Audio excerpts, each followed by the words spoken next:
पिछले साल यानी 2024 में कुल 24,06,079 बच्चों ने नीट का फॉर्म भरा था, जिसमें से मात्र 1,08,915 बच्चों को गवर्नमेंट कॉलेजेस में सीट्स मिली थी, यानी कि 95.5% बच्चे फेल हो गए। अगर हम जेई की बात करें तो 14,15,110 बच्चों ने जेई का फॉर्म भरा था, जिसमें से मात्र 17,385 बच्चों को आईआईटीज और एनआईटीज में सीट मिली थी, यानी कि 90.4% बच्चे जेई में फेल हो गए थे। क्या आपको पता है इतने सारे बच्चे आईआईटी और जेई जैसी एग्जाम में क्यों फेल हो रहे हैं? इसका सिंपल सा रीजन है गलत स्ट्रीम सिलेक्शन। आप बच्चे कई बार पीयर प्रेशर में आके अपने पेरेंट्स के सपनों को साकार करने के लिए गलत स्ट्रीम सिलेक्ट कर लेते हो। अरे मैंने तो कई बच्चों को यह भी देखा है कि कोई वेब सीरीज देख ली, कोई मूवी देख ली और उससे इतना ज्यादा इंफ्लुएंस हो जाते हैं कि वो गलत स्ट्रीम सिलेक्ट कर लेते हैं। आप 16-17 साल के बच्चों के अंदर इतनी मैच्योरिटी नहीं होती है कि वो समय लेकर एक सही डिसीजन ले और एक सोच समझकर स्ट्रीम सिलेक्ट करें, जिसका खामियाजा आपको आगे भुगतना पड़ता है। आपके अच्छे नंबर नहीं आते, आपको अपनी पसंद का कॉलेज नहीं मिलता है, पसंद का कॉलेज ना मिलने के कारण पसंद की जॉब नहीं मिलती है, पसंद की जॉब ना मिलने के कारण हो सकता है आप जिंदगी में उतना ना कमा पाए जितना आपके बाकी दोस्त कमा पाते हैं। इसीलिए आपके लिए बहुत इंपॉर्टेंट है, आप बच्चों के लिए जो अभी 10th क्लास से पास होकर निकलने जा रहे हैं 11th में, आपकी जिंदगी का सबसे बड़ा डिसीजन आप लेने जा रहे हो, और वो ये है कि आपको कौन सी स्ट्रीम सिलेक्ट करनी है। मैं अगले 5 मिनट के अंदर कोशिश करूंगा कि आपकी जितनी हेल्प कर सकूं। मैं 3 पॉइंट लेकर आया हूं आपको समझाने के लिए, जो आपको आपकी स्ट्रीम सिलेक्ट करने में हेल्प करेंगे। सबसे पहला, आपको समझना होगा कि आपका स्ट्रॉन्ग सब्जेक्ट क्या है। आपको मैथ्स पसंद है, आपको बायो पसंद है। अगर आपको मैथ्स पसंद है तो आपको आगे जाके मैथ्स परस्यू करना चाहिए, आपको बायो पसंद है तो आपके आगे जाके बायो परस्यू करना चाहिए। लेकिन इसमें भी एक कैच है दोस्तों, आप लोग को 10th के सब्जेक्ट्स को 10th के चैप्टर्स के हिसाब से नहीं जज करना चाहिए, क्योंकि 10th में जो मैथ्स का लेवल होता है या बायो का लेवल होता है वो लेवल 11th-12th में जाके चेंज हो जाता है। बच्चों को लगता है 10th में तो मैथ्स कुछ और थी, 11th-12th में आके कुछ और ही हो गई। तो अगर आपको कोई भी सब्जेक्ट अपर चेक करना है कि आपको ये पसंद है और आगे भी आपके लिए आपकी स्ट्रेंथ बनेगा कि नहीं, इसके लिए मैं आपको सजेस्ट करूंगा कि आपकी 10th की एग्जाम होने के बाद आप 11th का, फॉर एग्जांपल आपको मैथ्स पसंद है तो आप 11th की मैथ्स का एक ऑनलाइन लेक्चर देखिए। आप देखिए आपको समझ में आ रहा है कि नहीं, ये सब जो पढ़ाया जा रहा है वो आपके दिमाग में घुस रहा है कि नहीं। और ऑनलाइन लेक्चर देखने के बाद आपको अपने सीनियर से बुक अरेंज करनी है और उस चैप्टर के आपको क्वेश्चंस लगाने की कोशिश करनी है। सर इसमें तो 4-5 घंटे लग जाएंगे, बिल्कुल लग रहे हैं तो लगने दीजिए, क्योंकि ये बहुत बहुत बहुत इंपॉर्टेंट है। ये 5 घंटे आज आप इन्वेस्ट करोगे, लेकिन आपकी जिंदगी इन 5 घंटे में आप याद रखोगे कि हां एक बार एक सर ने बोला था वो जो हमारी जिंदगी का सबसे बढ़िया डिसीजन था। तो सबसे पहले तो आपको अपने स्ट्रेंथ को समझने के लिए यह करना चाहिए। दूसरा काम आपको यह करना चाहिए कि आपको देखना चाहिए कि आपकी ड्रीम जॉब क्या है। हर बच्चे का एक सपना होता है। मैंने एक से पूछा तुम्हें क्या बनना है, उसने कहा मुझे इंजीनियर बनना है। मैंने कहा तुम्हें क्या बनना है, उसने कहा डॉक्टर बनना है। मेरी एक 10th क्लास में स्टूडेंट थी, मैंने उससे पूछा तुम्हें क्या बनना है, तो उसने मुझसे कहा कि मुझे ज्वेलरी डिजाइनर बनना है। मेरा दिमाग फट गया कि अच्छा ये भी कोई नीश होती है। हम ज्यादातर बच्चों को पता ही नहीं आता है कि क्या क्या ऑप्शंस अवेलेबल हैं। तो इंटरनेट पे जाइए, थोड़ा सा टाइम स्पेंड करिए और देखिए आप क्या क्या जॉब कर सकते हो और क्या चीज आपको सबसे ज्यादा अपील कर रही है। फॉर एग्जाम्पल अगर आपको इंजीनियरिंग करनी है तो आपको मैथ साइंस लेना चाहिए, आपको डॉक्टरी करनी है, आपको एमबीबीएस करना चाहिए। तो बेसिकली वो सब्जेक्ट सिलेक्ट करने में आपको आपकी ड्रीम जॉब बहुत हेल्प करेगी। इससे आपको एक सेल्फ मोटिवेशन मिलेगी। रोज सुबह तुम्हें किसी को भगाना नहीं पड़ेगा कि अरे उठ जा, कोचिंग चला जा, अरे उठ जा, पढ़ाई कर ले, क्योंकि तुम अपनी ड्रीम जॉब को पाने के लिए खुद से तुम्हारे अंदर मेहनत करने का जज्बा निकल के आएगा। तो दूसरा तुमको चेक करना है कि तुम्हारी ड्रीम जॉब क्या है।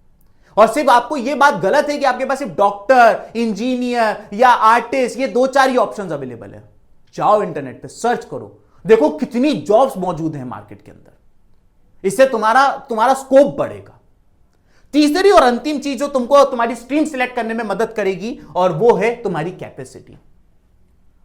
अक्सर बच्चे जोश में आके, पीयर प्रेशर में आके कोई गाना देख लिया, कोई सॉन्ग सुन लिया, कोई मूवी देख ली, कोई वेब सीरीज देख ली, इससे आके मोटिवेट हो जाते और कहते कि मैं ये स्ट्रीम ले लूंगा। लेकिन बाद में पता चलता है कि उस स्ट्रीम में जितनी मेहनत करने की उनको जरूरत थी उतनी उनके अंदर कुव्वत ही नहीं थी। मैं आपको एक एग्जाम्पल से बताता हूं। मैंने एक जेई के बहुत बड़े टीचर से बात करी। मैंने कहा सर अगर 10th का बच्चा है, अगर वो आगे जाके जेई की तैयारी करना चाहता है तो तो उसको कितने घंटे दिन में पढ़ाई करनी पड़ेगी? तो उन्होंने कहा कि अगर वो 11th क्लास में है तो उसको दिन में 3 से 5 घंटे पढ़ना पड़ेगा अपने स्कूल और कोचिंग के बाद। 12th में जाने के बाद उसको 6 से 8 घंटे डेली पढ़ना पड़ेगा अपनी स्कूल और कोचिंग के बाद। और अगर भगवान ना करे उसका पहला अटेम्प्ट में सिलेक्शन ना हो और अगर वो ड्रॉप लेता है तो उसको अपनी कोचिंग के बाद 8 से 10 घंटा डेली पढ़ना पड़ेगा। अपने आप से सवाल पूछो, क्या तुम इतनी मेहनत कर सकते हो? क्या तुम रोज इतनी देर टेबल पे बैठ सकते हो? क्या तुम रोज इतनी देर पढ़ाई कर सकते हो? अगर हां तो डिसीजन लो, नहीं तो कोई बात नहीं बच्चों, सबकी अपनी अपनी कैपेसिटी होती है। कुछ बच्चे होते हैं जिनकी ज्यादा सिटिंग होती है। बिल्कुल अगर आप हो कि आप मेहनत कर सकते हो, आप कॉन्फिडेंट हो, तो बिल्कुल आपको करना चाहिए। और अगर आपको कॉन्फिडेंस नहीं भी है तो मैं यहां पे आपको एक बात और बताना चाहूंगा कि कैपेसिटी इंक्रीज होती है। मैं जब छोटा था तो मुझसे भी ज्यादा देर बैठते नहीं बनता था, मैं ज्यादा देर नहीं पढ़ पाता था। मैंने 1 घंटा पढ़ना शुरू किया, धीमे से 1.5 हुआ, 2 हुआ, 3 हुआ, 4 हुआ, धीमे धीमे करके कैपेसिटी भी बनती है। लेकिन उसके लिए भी आपके अंदर से विल होनी चाहिए। मेरा मन था, मेरे अंदर वो जज्बा था कुछ कर दिखाने का, इसलिए मैं पर डे बैठ पाता था। लेकिन अगर आपके अंदर वो जज्बा ही नहीं होगा तो रोज तुमको कोई धक्का नहीं मार पाएगा कि बेटा जा कोचिंग चला जा, जा स्कूल चला जा, जा पढ़ाई कर ले बैठ के। ये 3 चीजें आपको सबसे ज्यादा हेल्प करेंगी। आपने आपका स्ट्रॉन्ग सब्जेक्ट देखिए, आप अपनी ड्रीम जॉब के बारे में सोचिए, और तीसरा आप अपनी खुद की कैपेसिटी को जानिए।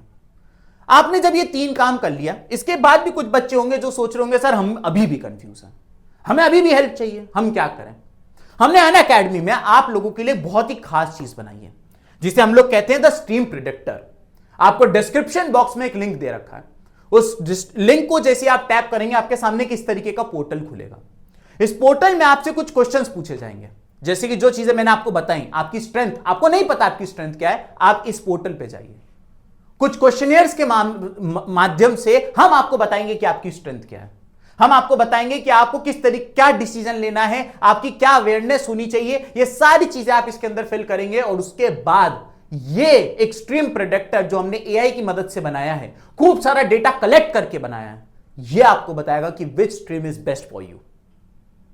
तो यहां पर आपको सिर्फ डिस्क्रिप्शन बॉक्स में एक लिंक दे रखा है, आपको उस लिंक पे जाना है, फ्री ऑफ कॉस्ट। आप उस लिंक पे टैप करेंगे, आपके सामने ये पोर्टल खुलेगा, आपको बस अपना एक टेक द टेस्ट पे टैप करना है, अपना मोबाइल नंबर डालना है, ओटीपी डालना है, और फ्री ऑफ कॉस्ट ये एआई के माध्यम से हम आपको बता पाएंगे कि आपको क्या स्ट्रीम लेनी चाहिए। एक बार आपने स्ट्रीम ले ली बच्चों, एक बार आप लोगों ने स्ट्रीम ले ली, अब सवाल ये उठता है कि हम तैयारी कैसे करें। तो यहां मैं आप लोगों को बता देना चाहता हूं कि कुछ बच्चे हो सकता है कि ऐसे बैकग्राउंड से आते हों जो ज्यादा महंगी महंगी कोचिंग नहीं जा सकते। कुछ बच्चे ऐसे होते हैं जिनके सपने तो बड़े होते हैं लेकिन फाइनेंशियल कंडीशन के कारण वो अपने सपनों को उड़ान नहीं दे पाते। यहां अनअकैडमी में आप बच्चों को, चाहे आप लोग को साइंस स्ट्रीम चूज करनी हो, ह्यूमैनिटीज या कॉमर्स, या आपको चूज करना, आपको इंग्लिश मीडियम में ये बैचेस चाहिए हो, हम आपके लिए बैचेस लेकर आ रहे हैं जो कि 13 मार्च से स्टार्ट हो रहा है। और ये बैचेस के प्राइसेस बहुत ही रीजनेबल रखे गए हैं। आप लोगों को कुछ नहीं करना है, आपको डिस्क्रिप्शन बॉक्स के अंदर लिंक दे रखा है। अगर आपको आईआईटी का बैच लेना है तो उस पर जाइए, नीट का लेना है तो उस पर जाइए। लेकिन जो प्राइसेस दिया हुआ है आपको वो पे नहीं करना है, आपको वहां पे जाके कोड इस्तेमाल करना है SID11, SID SID11। और जैसे ही आप ये कोड इस्तेमाल करेंगे आपको सारे बैचेस 4,500 रुपए में मिल जाएंगे। 4,500 रुपए पूरे साल की फीस है दोस्तों। 4,500 रुपए में पूरे साल की जेई की तैयारी, पूरे साल की नीट की तैयारी इंडिया के बेस्ट एजुकेटर से तुम्हें तुम्हारे घर के कंफर्ट से मिल जाएगी। तो डिस्क्रिप्शन बॉक्स के अंदर इसका भी लिंक मिल जाएगा, कोड इस्तेमाल करना है SID11 और आप लोगों को 4,500 रुपए में सारे सब्सक्रिप्शंस मिल जाएंगे। आपके अगर और भी कोई डाउट है, आपको और भी कोई प्रॉब्लम है, तो आप नीचे कमेंट सेक्शन में मुझसे पूछ सकते हैं। मैं पूरी कोशिश करूंगा कि आप बच्चों की जितनी हेल्प कर सकूं उतनी कर सकूं, क्योंकि मेरे प्यारे बच्चों मुझे मालूम है तुम्हारी बहुत टेंडर एज है। 16 साल की उम्र में एक बच्चे के अंदर इतनी मैच्योरिटी होती ही नहीं है कि वो स्ट्रीम सिलेक्ट करने जैसे मेजर डिसीजन को खुद से ले सके। मैं तुम्हारे साथ हूं, बस कमेंट सेक्शन के अंदर अपना डाउट पूछो और मैं तुम्हारे डाउट का जल्दी से जल्दी रिप्लाई देने की कोशिश करूंगा। तो बच्चों अगर आपको ये वीडियो अच्छा लगा तो इस वीडियो को लाइक करिए, शेयर करिए, चैनल को सब्सक्राइब करिए। ठीक है, आपकी जो भी क्वेरीज है कमेंट सेक्शन में पूछिएगा। So till next time, let's crack it.